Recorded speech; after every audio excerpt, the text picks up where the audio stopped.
Hello and welcome to the Hot Seat. We're here with Professor Tony Travers to discuss the 2017 Party Political Conference season. Thanks for joining us, Tony. Can you briefly explain what the purpose of the Party Political Conference is? Are they designed to appeal to the party members or voters? Well, it's a really interesting question, this, because I think for many, many years, and conferences have gone on now for decades, they were an opportunity for activists in local constituencies, people who worked in local government and so on, for the political parties, possibly as members of councils and so on, to meet with the party leadership, to have debates, and real debates in the past, with people heckling from the floor and making policy and all of that. And it was a real thing. In the last 20 or so years, I think party conferences have become manicured, we can't have dissent in the halls, and they're really designed for the party to project an image of, we're all together, we've got a plan for the future, whatever it is. And this year in particular, I think for the Conservatives, it was an attempt to relaunch Theresa May, to show that the government had strong leadership and that there was a plan for Brexit and everything else. So I do think the party conferences have changed entirely in purpose. And by the way, they are such strange things to go to. The LSE holds fringe event at both the Labour and Conservative conference, and when you're there, it is an extraordinary environment, of lots of people, lots of sort of trade show kind of people as well, all there in one place for a few days, a sort of hothouse, but not one, I think, anymore that appeals as much to activists as to the broader world. Vince Cable said it's perfectly plausible that he could be the next Prime Minister, as politics is in a state of flux. What do you think the future holds for the Liberal Democrats?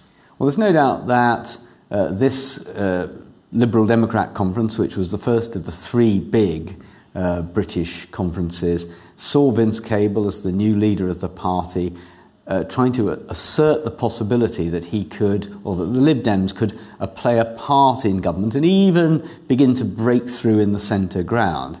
Now, we know from earlier Liberal and Liberal Democrat leaders, perhaps famously David Steele, talking about go back to your constituencies and prepare for government, that it's not as easy as it looks. And the reason for that is that although the Liberal Democrats are a moderate centre party, it's very hard to break through in our first past the post, broadly still two-party system, and the third party finds it very difficult. The Lib Dems, up to 2010, were building up over time.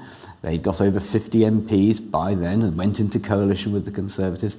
But being in government damaged their credibility. They did very badly in 2015, barely better in 2017. So there is still a huge mountain to climb for Vince Cable and the Lib Dems, unless, after the next general election, whenever it comes, there is the opportunity, if not to go into coalition, to support a government and get some power that way. But as for Vince Cable becoming Prime Minister in the next few years, well, you can't say you can never say never these days, but I'd say it's still quite a long way from a reality. The Labour conference seemed generally upbeat, with Jeremy Corbyn appearing confident in his position and his policies. Are we seeing a more settled Labour Party and a potential government in waiting? Well, the Labour Party had a remarkable general election outcome and didn't win, of course. It is worth remembering, as many people have to keep reminding the party itself, it didn't win. Theresa May and the Conservatives got the largest vote share, even if they didn't win either. But against expectations, Labour did very well. Their vote share increase was a big step, up to 40%, which is actually a very good vote share. And with that banked, I think Labour members, particularly the new ones, the younger ones, some of them in momentum, some not, I think they feel that they're now just, if they can act as an opposition relatively effectively for a few years, they can sit and wait. And the Conservatives will, because of their own internal struggles and the difficulties of delivering Brexit, that Labour can somehow, just wait and win next time. Now, that's not to say there aren't significant internal divisions within the Labour Party about Brexit, amongst other things. And also, of course, many Labour MPs privately still do not support the leadership, Jeremy Corbyn and his current leadership. So, although Labour is in a substantially better place than the Conservatives after their conference, it would be naive to pretend that Labour was definitely going to win the next election. I mean, nobody can predict anything of that kind these days. So I think Labour they were certainly optimistic at their conference. The mood was quite a good one, but only time will tell whether that mood and the renewed confidence of the leadership can translate itself through to a general election win. Theresa May came into the Conservative conference needing to respond to a disappointing election result and questions about her leadership. Will the wider Conservative Party be happy with what they saw? Well, Theresa May had an opportunity in Manchester to reset the dial, as it were, to say, it's true, I made a mistake calling the election. She said that part of her speech, I think, went down well. If you accept you made a mistake and confess to it, people will give you the benefit of the doubt. It's commonly accepted that most Conservative MPs, regardless of what they think about Theresa May's long-term potential as leader, don't want her to go just now. They don't want an unseemly squabble over another leadership race as they had as recently as last year. So that's kind of also a settled view. I think the challenge was that the conference was supposed to, as I say, reset the Conservatives' image, to show Theresa May regaining control, and it didn't work out like that for all sorts of reasons that are well rehearsed in the media, to do with the way the speech was delivered and some of the sort of prank that went on at the during the speech and the set and everything. It kind of conspired to convey an unfortunate impression that she wasn't in control. Having said that, since the conference, senior members of the government are rallying round. It doesn't look to me as if the backbenchers who might want to trigger effectively a vote of confidence against her or to start a leadership process, they don't seem to me big enough in number to make that work. And going back to what I said a moment ago, the truth is most Conservative MPs, in a sense, will cling to Mrs May for fear that something worse might happen if she went. What did conference season tell us about Brexit? Has the situation become any clearer? I think what the party conference season told us about Brexit is that both our major parties, the Labour and Conservative, are split. In fairness to the Lib Dems, they're not split. They have a pretty consistent view about Brexit. They're against it, though I think they are trying to make themselves not look as if they're only an anti-Brexit party, which is a separate issue. There's more to life than Brexit. But on the subject of Brexit, I think that Labour have the advantage of being an opposition party, so their schisms and differences matter less than those inside the Conservative Party. It is the party in government. It is the party that has to negotiate with Brussels, is trying to negotiate a little bit with individual countries within the EU separately. And the truth is, the progress of these negotiations is painfully slow.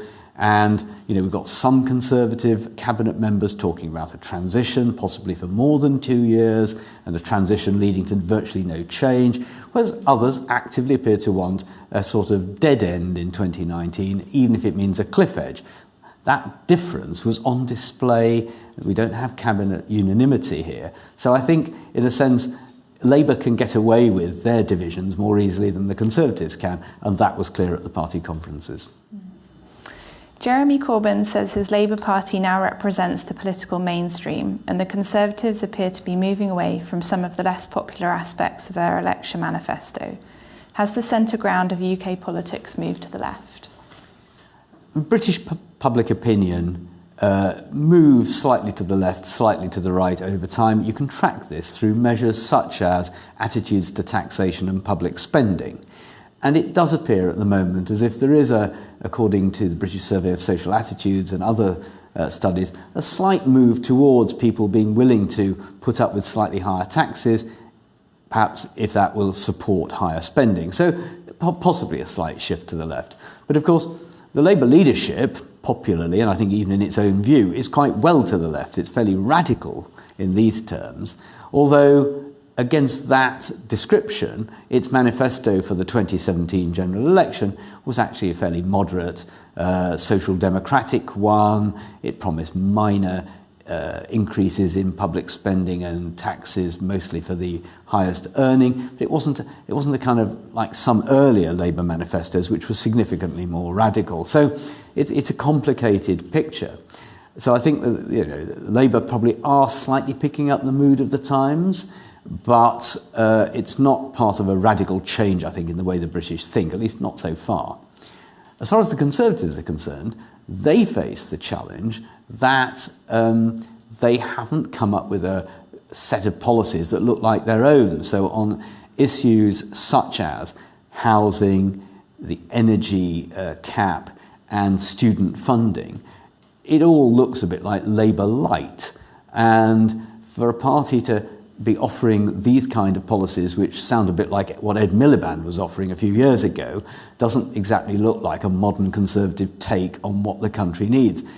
And if you add to that the fact that the Conservatives are clearly not connecting with younger voters, they have a very, very low vote share amongst young voters, and more than that, they're struggling to sign up new members, of any age, but particularly among the young. So I think for a party that's to survive into the future, and they will all know this, they've got to come up with a way of modernising themselves, both in terms of policy, but therefore directly and indirectly in terms of their capacity to connect with the voters of tomorrow. Tony, thanks very much for joining us. Thank you.